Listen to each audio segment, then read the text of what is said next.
Oke, bismillah ya. Saya ingin mengawali dari sini tentang ini. Tiba-tiba tadi sore saya lihat ada quotes menarik dari beliau. Mungkin bisa jadi renungan kita sebelum masuk ke perdamaian. Kalimatnya menarik. Science investigate, religion interpret. Science gives man knowledge which is power. Religion gives man wisdom which is control. Science deals mainly with fact. Religion deals mainly with values. The two are not rivals. Nah, ini bahasa Inggris ya, enggak apa-apa. Masa enggak ngerti wong gampang-gampang itu maknanya.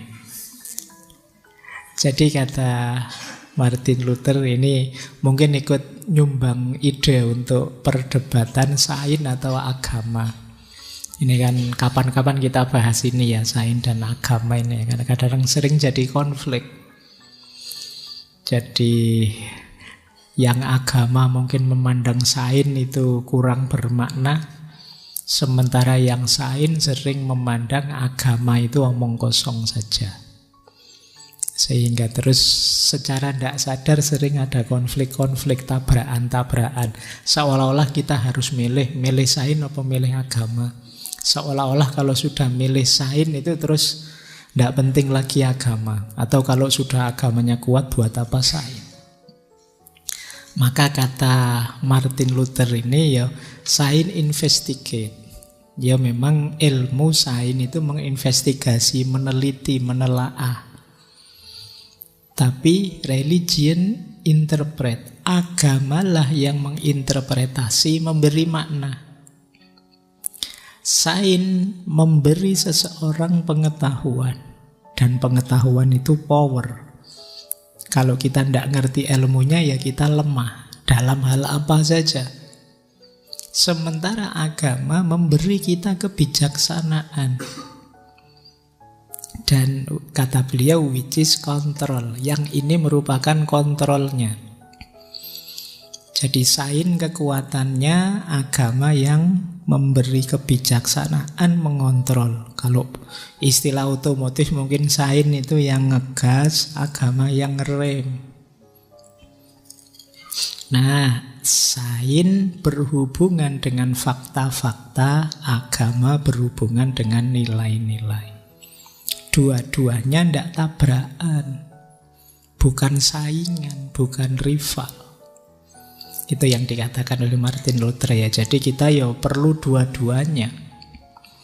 Tidak bisa hanya salah satu. Kenapa? Kita hidup ini kan tidak sekedar bicara faktanya bagaimana, tapi juga perlu maknanya apa. Misalnya, apa ya? Teh ini teh loh ya, bukan kopi. Teh ini ya faktanya ya teh sama gula. Nah, terus teh ini kurang elit Pak, masa Pak Faiz minumnya teh kayak gini? Atau teh itu kurang sehat Pak, kalau masa Pak Faiz minumnya teh yang pahit seperti itu dan sebagainya. Ini kan makna dari kita. Faktanya ini sih, tapi kan values, nilai dari kita. Apakah sopan atau tidak minumnya seperti ini, itu kan berhubungan dengan values, berhubungan dengan nilai. Hidup kita tidak berhenti di fakta, kita perlu makna. Di situ agama bermain. Tapi juga tidak sekedar makna, mau memaknai apa kalau faktanya keliru, faktanya tidak jelas. Jadi dua-duanya kita butuhkan. Jadi satu quotes kecil ini mungkin bisa membantu teman-teman kalau ada yang tanya, duluan mana sains atau agama? Mana lebih penting sains atau agama? Ya dua-duanya penting. Apalagi kalau sains itu kemudian luas definisinya, tidak sekedar ilmu-ilmu eksakta, ilmu-ilmu alam, tapi juga ilmu sosial, ilmu humaniora, bahkan ilmu agama. Oke. Nah, keprihatinannya Martin Luther itu di quote yang kedua. our scientific power has outrun our spiritual power. We have guided missile and misguided man. Hari ini daya ilmiah kita luar biasa, melampaui daya spiritual kita. Kita bisa membuat peluru kendali, tapi kita tidak bisa mengendalikan diri. Mengendalikan peluru kita bisa, mengendalikan misil kita bisa, tapi mengendalikan diri kita sering tidak bisa.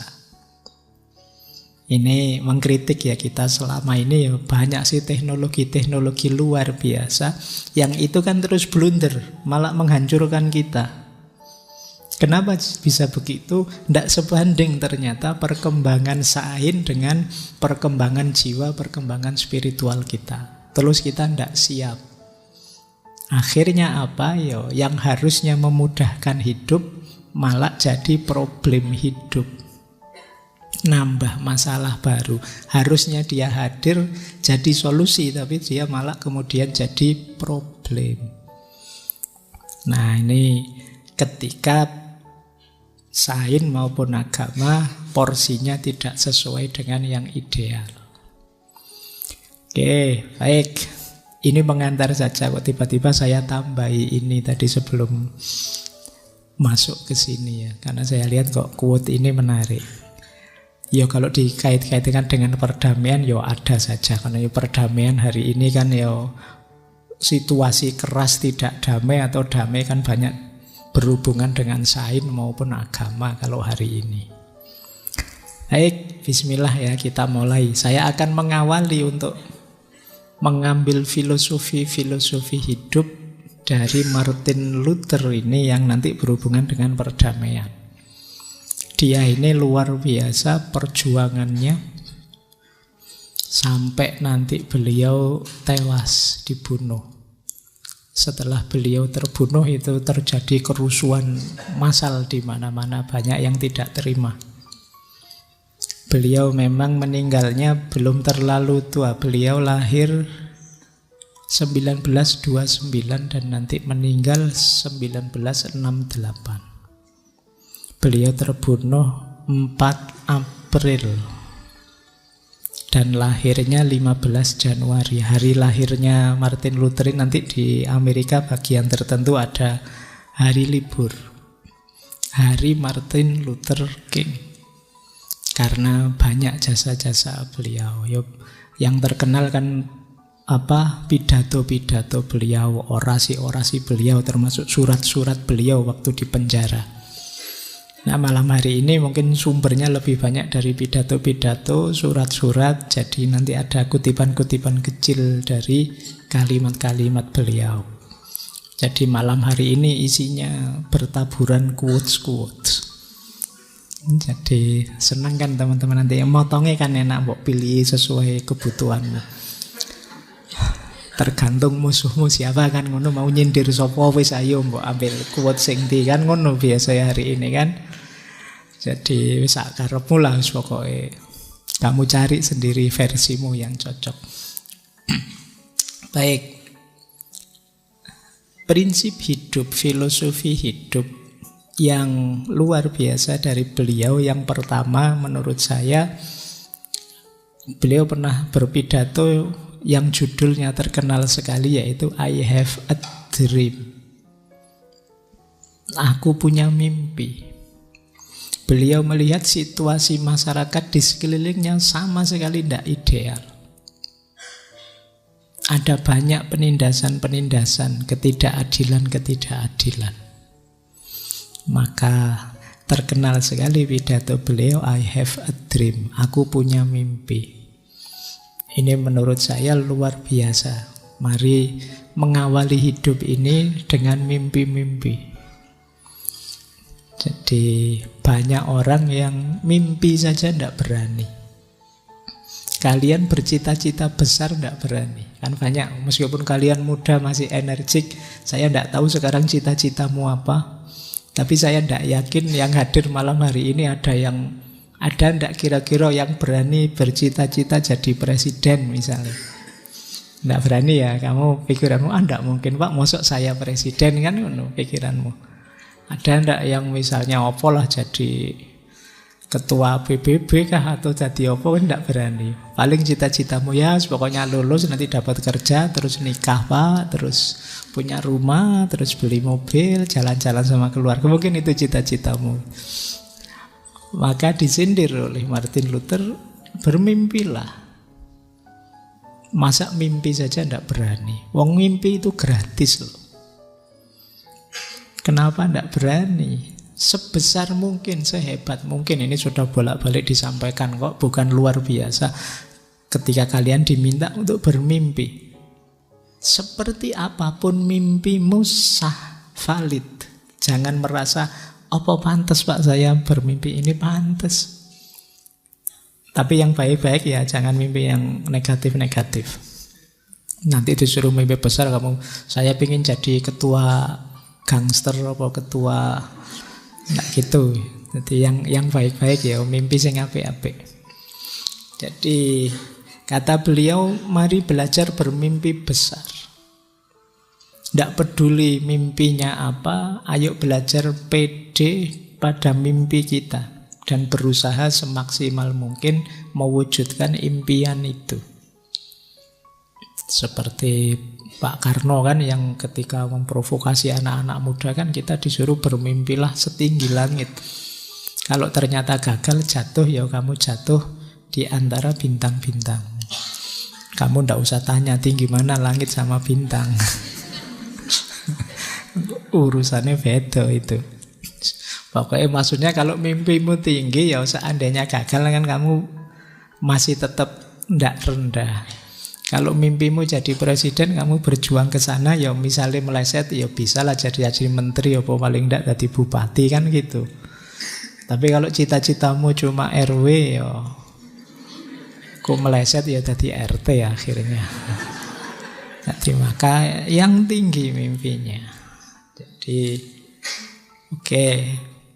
Mimpi besar beliau apa? Mimpi kesetaraan tadi kata beliau. Saya bermimpi bahwa keempat anak saya suatu hari nanti akan hidup di sebuah negara di mana mereka tidak akan dinilai dari warna kulit mereka, tetapi dari karakter mereka. Jadi semoga nanti ada situasi nyaman untuk anak-anakku, sehingga mereka tidak dilihat kulitnya, tapi dilihat kualitasnya, karakternya. Jadi tidak dilihat casingnya. Nah, ya mungkin hari ini mimpi itu kita sebut sebagian besar terwujud. Meskipun masih ada kadang-kadang fenomena rasisme. Tapi sebagian besar orang sudah tahu bahwa rasisme itu negatif. Itu alhamdulillah kan. Padahal ini mimpi rasanya zaman itu tidak terbayang. Mungkin masih ada mental sisa-sisa era perbudakan. Tapi toh ketika diimpikan, diperjuangkan, akhirnya kan zaman ikut membantu. Sampai hari ini situasinya sudah berubah drastis dibandingkan zaman itu. Maka yang pertama, beranilah bermimpi. Yang kedua, kalau ini ada di semua tokoh perdamaian kemarin ya, pendidikan. Ya belajar. Jadi bermimpi dan mendidik diri. Ayo belajar. Belajar yang bagaimana? Ini saya ambil dari beberapa quotes. Fungsi pendidikan, kata beliau, mengajarkan orang untuk berpikir secara intensif dan berpikir kritis. Tujuannya apa? Cerdas plus karakter. Itulah tujuan pendidikan yang sejati. Tidak hanya pinter, tapi juga bermoral. Pinter saja tanpa moral, ya bisa blunder, bisa kontraproduktif. Inginnya memperbaiki bisa jadi malah tambah rusak. Kalau tidak pakai moral, itu kan seperti kalau orang menasehati pakai maki-maki. Itu biasanya ya kurang sukses. Yang dimaki-maki mesti mangkel. Meskipun salah dia akan ngeyel. Harus ambil retorika yang baik, dengan moral yang baik. Maka kita perlu orang yang kalau orang Jawa menyebutnya bener dan pener. Secara ilmu, secara kecerdasan dia hebat, secara moral dia mulia, utama. Kalau dalam bahasa Yunani kan orang menyampaikan sesuatu itu perlu logos, perlu etos, perlu patos. Nah, jadi logos, etos, patos. Ini tiga-tiganya penting. Tidak cuma logosnya, tidak cuma berhubungan dengan kapasitas kemampuan kritis, tapi juga etos. Kapasitas diri, moralitas, dan juga patos, rasa. Nah, ini nasihat dari beliau. Jadi, ayo membentuk diri. Saya tidak tahu di sekolah kalian, di kampus kalian itu sisi karakter ini tergarap atau tidak. Kalau tidak terlalu tergarap, ya kalian sendiri bentuk dirimu dari sisi moral. Latihan, melatih 3 aspek ini. Logos, etos, dan patos. Ini kapan-kapan kita belajar ini. Ini teorinya Aristoteles bagian retorika. Yang kedua, pendidikan yang utuh itu tidak hanya membuat seseorang punya daya konsentrasi, tapi juga tahu hal berharga untuk objek konsentrasi. Jadi, iya, pendidikan yang bagus itu melatih orang pinter bisa berpikir, menganalisis, fokus. Tapi tidak hanya itu. Kalau bisa, ya sekalian dia tahu dan sadar fokus yang baik, berpikir yang baik itu tentang apa. Apa yang harus dipikirkan, ini juga penting. Ya, memang kita perlu metodologi berpikir, tapi metode ini kita gunakan untuk apa? Ya kita harus tahu.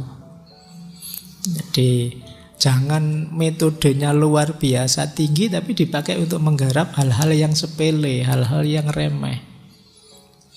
Misalnya kalian belajar logika, belajar logical fallacy, belajar. Kenapa kamu belajar logical fallacy? Biar saya kalau debat sama pacar saya menang, Pak, misalnya. Tinggu apa? Ilmu dhuwur-dhuwur mau pakai cuma gegeran sama pacar. Cari objek yang lebih berguna, lebih manfaat, lebih maslahat. Ilmu tinggi-tinggi dipakai untuk yang tinggi juga, yang mulia juga. Itu namanya objek konsentrasinya. Jadi kalian pinter ini pakailah untuk hal yang juga tinggi. Jadi itu nasihat yang kedua. Jadi mungkin ini berangkat dari keprihatinan. Banyak orang-orang pinter, mungkin juga banyak anak muda yang potensial. Pikirannya cerdas, luar biasa. Hanya saja dia terdistraksi oleh banyak hal tidak penting. Akhirnya eman-eman ilmunya dipakai hanya untuk hal-hal tidak penting. Nah, itu yang kedua. Jadi yang pertama pendidikan itu karakter, kecerdasan. Yang kedua harus tahu mana yang penting, mana yang tidak penting. Harus ngerti prioritas. Nah, yang ketiga, kalau ini sindiran. Dalam hidup ini memang banyak orang yang malas berpikir. Jarang sekali kita temukan orang yang rela berpikir keras dan solid. Yang ada adalah pencarian untuk mendapatkan jawaban mudah dan solusi setengah matang. Tidak ada yang lebih menyakitkan bagi sebagian orang selain harus berpikir. Jadi banyak orang kalau mikir malas. Gini saja contohnya kalian ya.